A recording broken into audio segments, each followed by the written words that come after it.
sinks lower into the pit of gloom and depression. The American people desperately want a way out, but the federal government has other plans.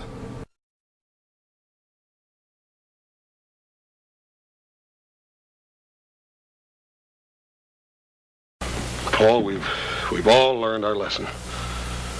From now on, we'll know better than to try to fight this sort of thing ourselves. We'll go for a sheriff. You mean from now on, the Cartwrights don't fight their own battles anymore? Is that what you're saying? From now on, whenever we get into any kind of trouble, we have to go begging for help? Not begging. It ain't begging. Well, then what is it if it isn't begging? It's asking. It's asking like other folks do when their rights are violated, Paul. It's asking folks whose sworn duty it is to uphold the law to come and help us. Paul, ain't that what you always tried to teach us? In the last 20 years, we've seen an acceleration away from our Constitution and Bill of Rights and towards absolute despotism. The John Warner Defense Authorization Act, the Patriot Acts, the warrantless wiretapping, the renditions, the secret arrest, all of this is not only anti-American and completely illegal, it is textbook tyranny. It is anathema to our system of government.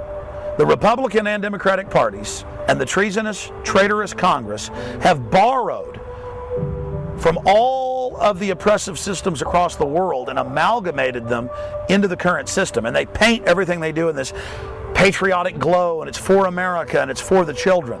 No, it's for the private Federal Reserve System that's hijacked this country and that has committed all these crimes. It's for them to protect themselves from the people that they have reduced to absolute slavery.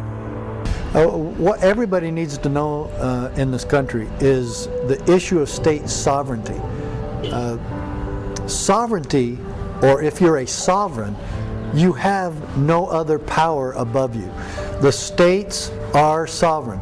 The key issue there is, who do you think formed the federal government? It was the 13 original states. Does anybody really think that the states formed a central government that was all powerful, that could turn around and tell the states what to do?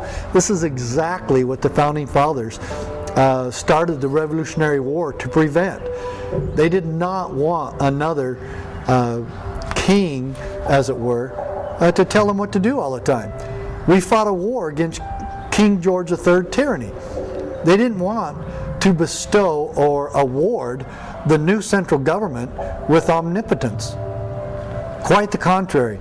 The Bill of Rights was designed specifically to keep the federal government in check, to keep them limited in what they could do. And the 10th Amendment basically tells the federal government, if you want to get creative, if you want to go outside your constitutional boundaries, absolutely not. If you think we forgot something, you can't do that either. Well, basically, the government in Washington has assumed powers that it constitutionally does not have, and that were reserved, as the 10th Amendment tells us, to the states. So if you're talking about states' rights, you're really talking about the claims that the states have to exercise certain kinds of power on their own without some kind of federal interference. If they want to stop the federal government, they have to find a vehicle. They have to find something that's couched either in law or the Constitution. And the 10th Amendment is very clear about the state's ability, the state's rights, and state sovereignty in stopping and curtailing the power of the federal government. So it is the tool, the legal and constitutional tool that is being used to stop the federal government.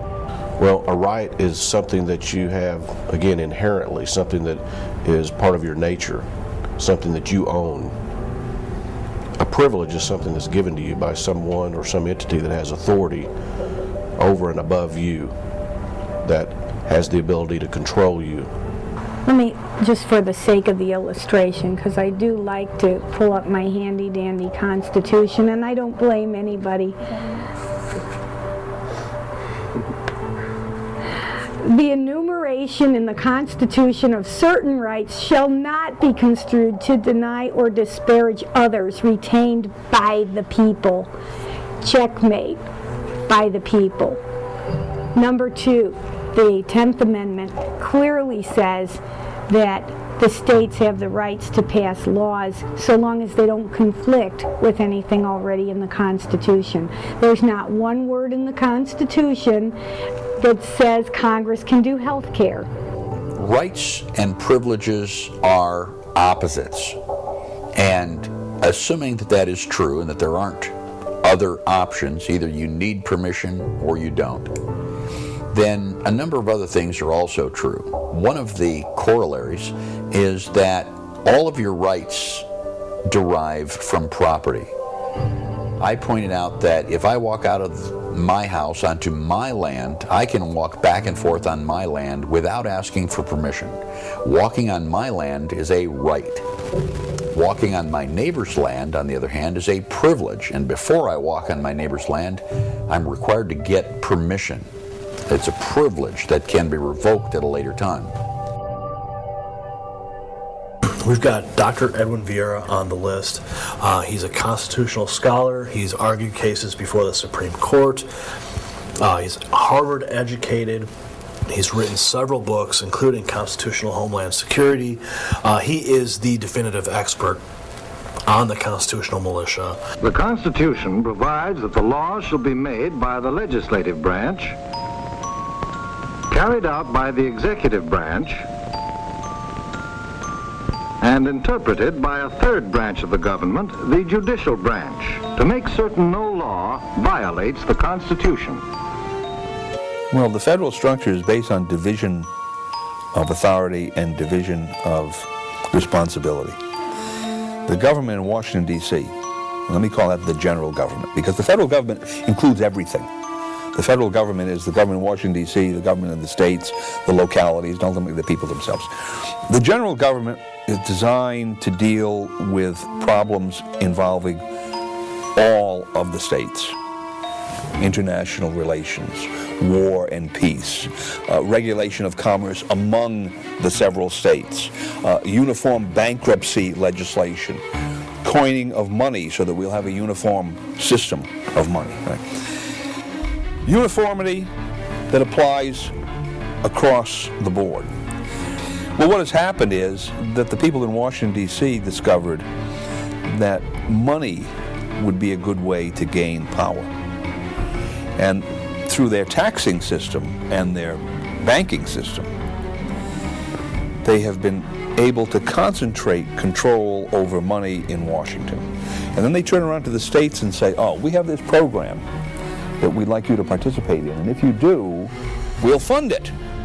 And it's a wonderful control mechanism because it's based upon what? The ultimate vice, I suppose, avarice. Right? We're going to pay you to sell out your own citizens, and the state representatives have said fine, and in many instances, people who are receiving these benefits from Washington have said fine too, not realizing that those benefits are what's the picture that comes to my mind? The master puts down the food in front of the dog, and the dog is happy to get the food even though the dog has the choke collar around his neck. Right? Even though the dog is now subject to the master, it's happy to get the food.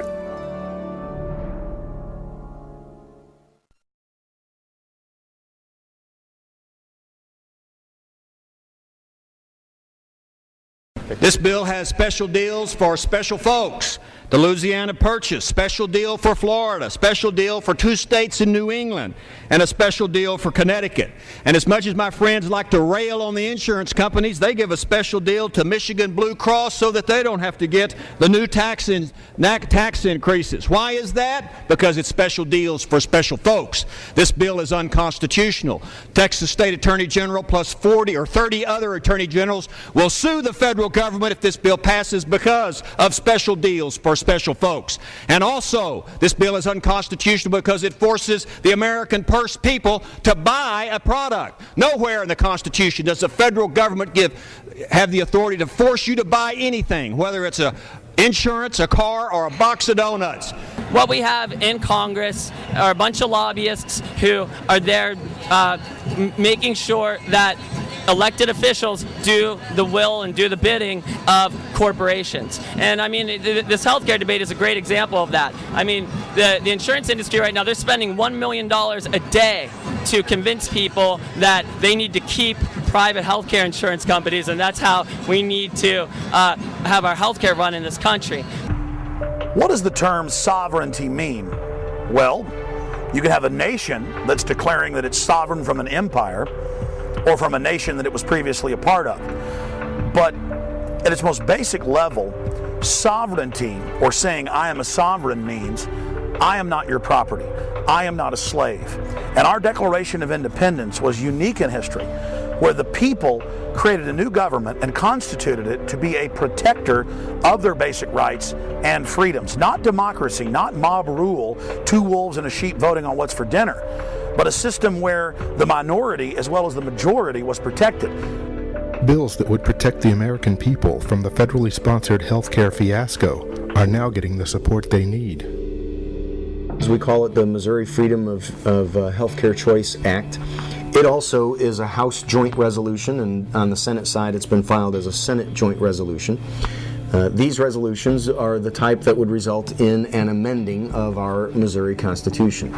And basically, what these joint resolutions do is inscribe into our state constitution that the citizens of Missouri will not be compelled or forced by the federal government to have any type of health control mandates from the federal government. This is a brilliant piece, a beautiful piece of state sovereignty, pushback type legislation. The main point of passing a resolution is we have to define who we are and what we will tolerate. It's their job to be the public servants. They're getting way off task. The support from the citizens was tremendous. I in my 8 years in the legislature, I've never seen so many citizens come up to the Capitol to participate in a hearing. A properly constituted federal government exists only with the authority of the people and is only granted power from the people. The same thing is true with the various state governments. Their power derives from the consent of the governed. We did it with the extension of unemployment benefits in Missouri this past session, where we had to jump through hoops, actually change our state statutes to be able to get those extensions. We said no. I think what's going to happen is collectively, the states are going to have to come together, and they're going to have, the legislatures of the states are going to have to say no. Welcome back to The Ed Show. There are tough times on Main Street. Unemployment reached double digits and small businesses are struggling to stay alive. You never want a serious crisis to go to waste. We kind of agree with Mal that political power comes largely from the barrel of a gun. I'm very appreciative of the fact that Gary Franchi and William Lewis contacted me and authorized us to post this film at prisonplanet.tv so it could subsequently be posted all over the internet on YouTube and other channels. They spent a lot of money making this film. It's about states' rights, the difference between the republic and a democracy. This is a film that can really cause a grassroots movement in this nation to rediscover what it is to be an American and to get those checks and balances back over the federal government that only the states under the 10th and 9th Amendment can provide.